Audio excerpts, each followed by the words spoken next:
Good morning, good morning, good morning. Buenos dias, mi gente, yo. Welcome to Daily Discipline number 676, primarily in a row. My name's Rob Hoback. Happy that you're here, honored and humbled that you keep coming back like for reals. Hey, it's Sunday. That means it's a Sunday Fun Day, which is your weekly reminder that you gotta have some fun in your life. You gotta have balance. All work, no play makes Jack a dull boy. Sometimes we have Sunday Fun Days, sometimes we have Saturday Fun Days. We just go with the flow. We have spent some time this morning relaxing, recharging our batteries. Now it's time to get to work, right? So let's do it. First things first, still the realist. You know what else I am? I'm dependable, right? I was thinking a lot about this last night. Football and work, right? So football yesterday, hot. Everybody's tired because remember, we drove all the way to Broken Arrow. We drove an hour over late on Friday. Didn't need to be there, so we all drove home late. Everybody got to bed late. Everybody got up early, drove over. And you know what happened? We had some guys that quit. They're not dependable, right? They didn't show up. Either they didn't show up every scrimmage along the way, because we had 6 scrimmages yesterday. We played offense versus defense against 3 different teams, round robin, right? And by the 6th scrimmage, when we were playing defense, which defense is all about intensity, effort, focus, the things that you give up on when you're tired, right? And so we had some guys check out, undependable. And so tomorrow morning, as they're stretching, think about this. You see this all the time on TV. Guys are out stretching, the head coach is walking around talking to people. It's what I do, all right? And I call people out too, not in a bad way. Like, hey, did you give your effort? Did you give your max effort all day on Saturday? If they say, yeah, maybe I'll hand them an index card. Like, yeah, I'd like you to look at these 3 plays because it doesn't look that way to me, right? We're also going to have a conversation with the parents. I'll make a video later today. Like, look, everybody wants their kids to play, right? Here's the proof, right? Here's the video proof that not everybody's working hard all the time. The most important ability any of us has is dependability. That the people that our family, our friends, our coworkers, that they know they can depend on us. And I had a situation come up on Friday, same thing with work, right? That people are where they are in life for a reason. Don't forget that, right? All of us are where we are for a reason.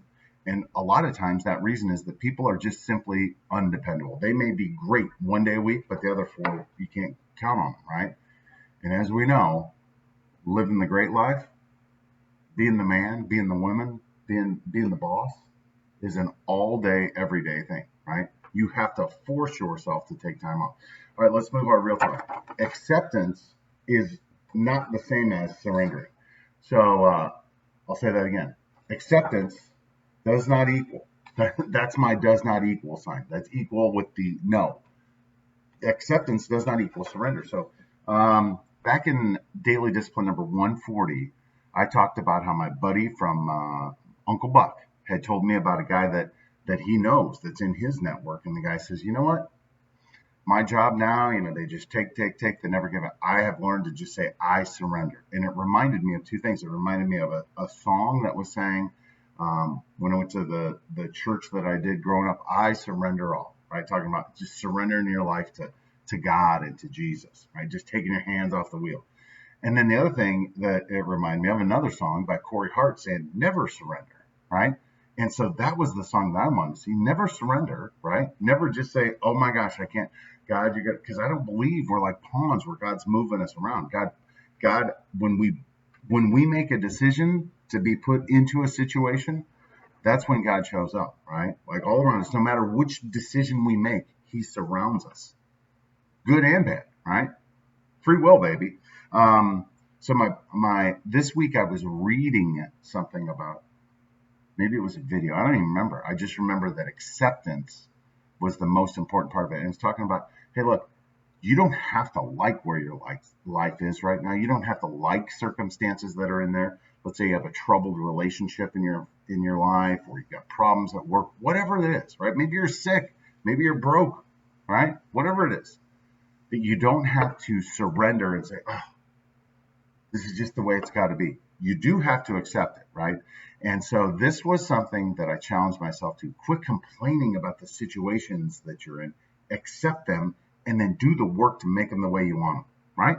Don't surrender, hands up like, oh, no, God, come please save me. Bring me some manna from heaven. That's not how this shit works, man. You got to dig in. And if you want something that's difficult to turn around, it's going to take some effort. And not just one day either, right? You got to be dependable. That's where we get, I see it all the time. I see it with my kids that if you're not dependable, if they know that, like, just weather this one out, he'll calm down and then it's over, right? That ain't dependable, right?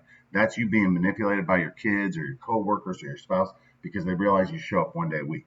Acceptance is not the same as surrender, right? If there's something in our life, we talked about this on FF Friday, if there's something that we've come to the point where like, F it, I don't want that anymore, then we got to change it, right? And the only way we change it is showing up every day, being dependable, and being disciplined. Let's do our thank yous and we're done for the day. Number one, God has been good to us in the good times and the bad, right? Think about that. Number two, I have the train. I don't know why I put the train. Oh, maybe it's just my training, right? That's what it is. It's my training that I've gotten to this point, and I love it. I walk up to a situation, I'm like, yeah, okay, I know what to do here. Now, doing it is not always the easiest thing because sometimes it takes courage to do the right thing, right? It takes courage to tell somebody, like, I'm unhappy with the way this is working. We need to change it, right? But at least I've been trained. I'm thankful for messages and messengers. I've been watching some free HBO this morning and watching Westworld. And if you don't think there are some messages in there, you're crazy, right? Part of it, what I'm watching this morning is like, you have to take control of your life, right? You have to, don't be a victim. You have to take control. I'm thankful for Aunt Jen. Aunt Jen came by yesterday afternoon. Thankful for Rico, her husband, who came by to Sam's scrimmages, knowing that Sam wasn't playing, and he came by anyway. I thought that was a first-class deal. But just thankful that Aunt Jen came over with little Isaiah and Grace, and I love that we get to see them all the time now. Very, very thankful for that. Thankful for the Godfather. Yesterday we had scrimmage. He was there. After the fact, he invited Addie and the kids over to play in their pool, and just, they love going over there. I love the fact that he's just right over there. We have this family-ish thing. It's like extended family, right? I'm not related to him, but I choose. And yesterday he called me and said, hey, we told the kids they could each invite one kid over, or one friend over, and you're my friend that I want to invite over. I'm like, all right. Take the good with the bad, right? That was very kind of him. I talked about HBO, right? Thankful for HBO. Thankful for the HBO back here that my sister came over and her and Isaiah just loved it. I'm thankful for art, right? I'm just thankful for art, music, television, people telling stories through in an artistic way and delivering a message that if we want our best life, we're going to have to go get it, right? And I'm thankful for today. I'm thankful for whatever tomorrow brings. I'm thankful for it all. It's a universal truth. What you get, what you put in, is what you get out. You got to be thankful and you have to embrace it. You have to accept where you're at. You don't have to surrender. You have to accept where you're at and understand the only way to make it better is through hard work. With that, we're done. Hands up. Peace out. We're better together. Appreciate you stopping by on a Sunday Fun Day. We'll be back tomorrow on a Mamba Monday. We'll see you then. Deuces. # Real Talk. Love you guys. Oh, by the way, great job, LeBron. I knew you'd show back up.